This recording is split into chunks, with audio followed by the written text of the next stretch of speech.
ವಿಹಾನ್ಗೆ ಚಿಕ್ಕ ವಯಸ್ಸಿಂದನೂ ಒಂದು ಪ್ರಶ್ನೆ ಕಾಡ್ತಾ ಇತ್ತು. ಅವರ ಮನೆ ಪಕ್ಕ ಒಂದು ಚಿಕ್ಕ ಮನೆ ಇತ್ತು. ಆ ಮನೆಯಲ್ಲಿ ಇಬ್ರು ದಂಪತಿಗಳಿದ್ರು. ಅವ್ರು ತುಂಬಾ ಸಿಂಪಲ್ ಲೈಫ್ ಲೀಡ್ ಮಾಡ್ತಾ ಇದ್ರು. ಐಷಾರಾಮಿ ಮನೆ ಇಲ್ಲ, ಎಕರೆಗಟ್ಲೆ ಜಾಗಗಳಿಲ್ಲ, ಹಾಕೊಳ್ಳೋಕೆ ಜಾಸ್ತಿ ಒಡವೆಗಳಿಲ್ಲ ಅಂದ್ರು ಅವ್ರ ಲೈಫ್ ತುಂಬಾ ಚೆನ್ನಾಗಿ ನಡೀತಾ ಇತ್ತು. ಯಾವಾಗ್ಲೂ ದೇವರ ನಾಮಸ್ಮರಣೆ ಮಾಡಿಕೊಂಡು ಅವ್ರ ಕಾಲನ ಕಳೀತಾ ಇದ್ರು. ಒಂದಿನ ಧೈರ್ಯ ಮಾಡಿ ವಿಹಾನ್ ಅವ್ರ ಮನೆಗೆ ಹೋಗಿ, ಅಚ್ಚುತ ಅವ್ರನ್ನ, ನಾನು ವಿಹಾನ್ ಅಂತ, ನಿಮ್ಮ ಪಕ್ಕದ ಮನೆಯವನು ಅಂಕಲ್, ನಾನು ನಿಮ್ಮ ಹತ್ರ ಒಂದು ನೇರವಾಗಿ ಪ್ರಶ್ನೆ ಕೇಳ್ಬೋದಾ? ಚಿಕ್ಕವನಾಗಿದ್ರು ನನಗಿದನ್ನು ತಿಳ್ಕೊಬೇಕು ಅಂತ ತುಂಬಾ ಆಸೆ ಆಗ್ತಾ ಇದೆ ಅಂತ ವಿಹಾನ್ ಕೇಳ್ದ. ಈ ಜನರೇಷನಲ್ಲಿ ಪ್ರತಿಯೊಬ್ರು ಲಕ್ಷ ಗಟ್ಟಲೆ ದುಡಿತಾ ಇದ್ದಾರೆ, ಹಗಲು ರಾತ್ರಿ ಕೆಲಸ ಮಾಡ್ತಾ ಇದ್ದಾರೆ.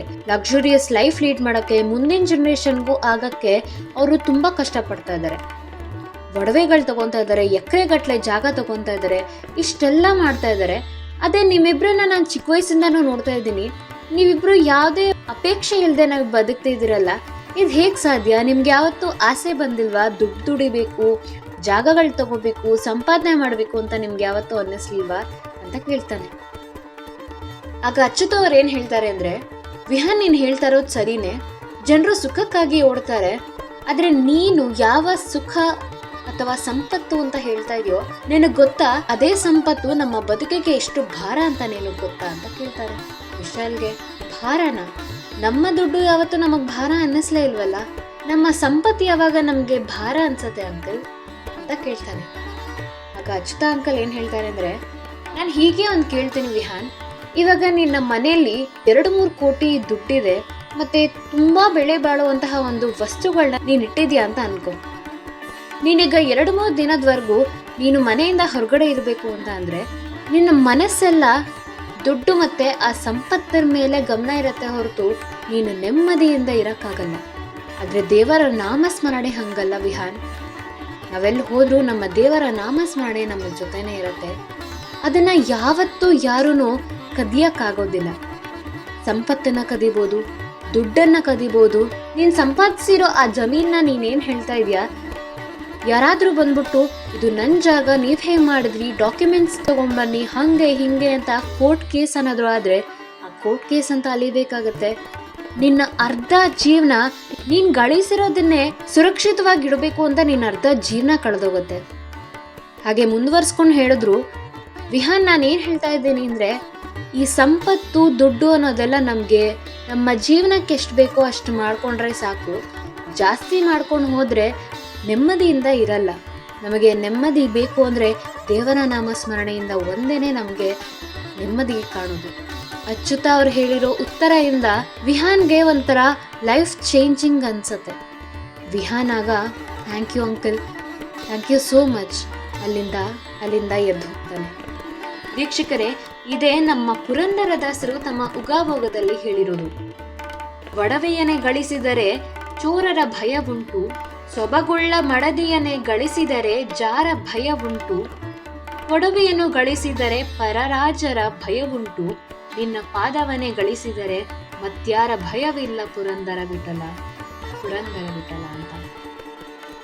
ವೀಕ್ಷಕರೇ, ನೀವು ಹೇಳ್ಬೋದು, ಏನಪ್ಪ ಈ ಹುಡುಗಿ ಹಿಂಗೆ ಹೇಳ್ತಾ ಇದ್ದಾಳಲ್ಲ, ದುಡ್ಡು ದುಡಿಬಾರ್ದು ಅಂತ ಅಂತಾಳೆ, ನೆಮ್ಮದಿಯಿಂದ ಯಾವಾಗ್ಲೂ ದೇವರ ನಾಮಸ್ಮರಣೆ ಮಾಡ್ಬೇಕು ಅಂತ ಇದ್ದಾಳಲ್ಲ, ನಾವು ದುಡ್ಡೇ ದುಡಿಬಾರ್ದ, ನಾವು ಸಂಪಾದನೆ ಮಾಡ್ಲೇಬಾರ್ದ, ನಾವು ಜಮೀನುಗಳನ್ನ, ನಾವು ಒಡವೆಗಳನ್ನ ತಗೊಳ್ಳೇಬಾರ್ದ ಅಂತ ಅನ್ನಿಸ್ಬೋದು. ವೀಕ್ಷಕರೇ, ನಾನು ಈ ಉಗಾಭೋಗದಿಂದ ನಾನೇನ್ ಹೇಳ್ತಾ ಇದ್ದೀನಿ ಅಂದ್ರೆ, ನಾವು ಈ ಜನರೇಷನ್ ಅಲ್ಲಿ ದುಡ್ಡನ್ನ ದುಡಿಲಿಲ್ಲ ಅಂದ್ರೆ ನಾವೇನು ಮಾಡಕ್ಕಾಗಲ್ಲ. ಹಾಕೊಳ್ಳೋ ಬಟ್ಟೆಯಿಂದ ಹಿಡಿದು ತಿನ್ನೋ ಅನ್ನದವರೆಗೂ ನಾವು ದುಡ್ಡನ್ನ ದುಡಿಲೇಬೇಕು. ನಾವು ಸಂಪಾದನೆ ಮಾಡಿದ್ರೇನೆ ಇದೆಲ್ಲ ನಮಗೆ ದಕ್ಕೋದು.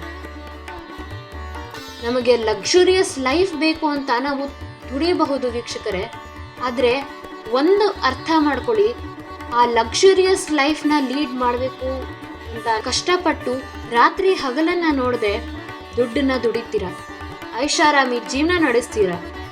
ಆದ್ರೆ ನಿಮ್ಗೆ ಯಾವಾಗ್ಲೂ ಒಂದು ಮನಸ್ಸಿನಲ್ಲಿ ಯೋಚನೆ ಇದ್ದೇ ಇರತ್ತೆ, ನನ್ನ ಜಮೀನ್ಗೆ ಯಾರಾದ್ರೂ ಕೇಸ್ ಹಾಕ್ಬಿಟ್ರೆ ಏನಾಗೋಗುತ್ತೆ, ಇದು ನಂದು, ಹಾಗೆ ಹೀಗೆ ಅಂತ ಏನಾದ್ರು ಕೇಸ್ ಆಗೋದ್ರೆ ಏನು, ಯಾರಾದ್ರೂ ಕಳ್ಳ ನನ್ನ ದುಡ್ಡನ್ನ ಬಂದು ಎತ್ಕೊಂಡು ಹೊಟ್ಟೋದ್ರೆ, ನನ್ನ ಒಡವೆನ ಎತ್ಕೊಂಡು ಹೊಟ್ಟೋದ್ರೆ, ನನ್ನ ಮನೇನ ದರೋಡೆ ಮಾಡಿದ್ರೆ ಏನ್ ಕತೆ ಅಂತ ಯಾವಾಗ್ಲೂ ನಮ್ಮ ಮೈಂಡಲ್ಲಿ ಓಡ್ತಾ ಇರುತ್ತೆ.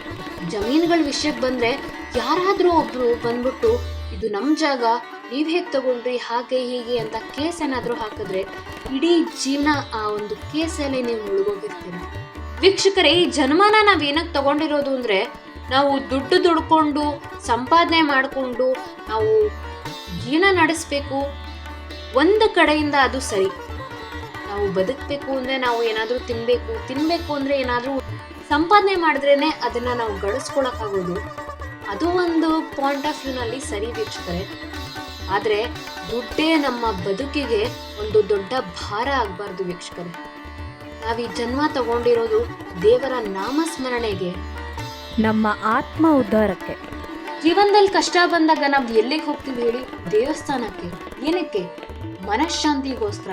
ದೇವಸ್ಥಾನಕ್ಕೆ ಹೋದಾಗ ನಮಗೆ ಮನಃಶಾಂತಿ ಸಿಗತ್ತೆ ಅಂತ. ಭಗವಂತನ ನಾಮಸ್ಮರಣೆಗೆ ಅಷ್ಟೊಂದು ಪವರ್ ಇದೆ ಅಂತ. ವೀಕ್ಷಕರೇ, ಇಷ್ಟ ಆಗಿತ್ತು ಇವತ್ತಿನ ಒಂದು ಉಗಾಭೋಗದ ಒಂದು ಸಂದೇಶ.